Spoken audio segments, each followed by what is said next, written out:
shule za msingi sasa hivi zimeanza kuwa chanzo cha stress kwa watoto, kimekuwa chanzo cha stress kwa wazazi. Ukitizama kwa jicho la umakini ukaangalia, yani watoto wameanza kupata misongo ya mawazo kwa sababu ya elimu yao ya shule ya msingi.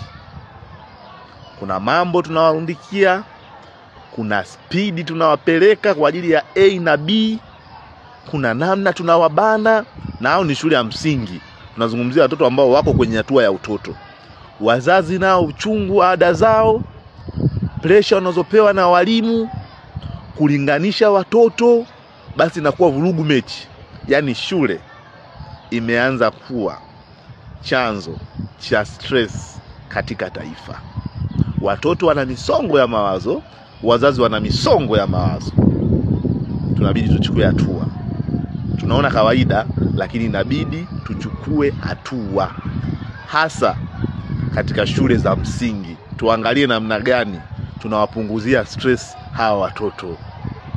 Yani tuangalie namna bora ya kuwapunguzia stress hawa watoto.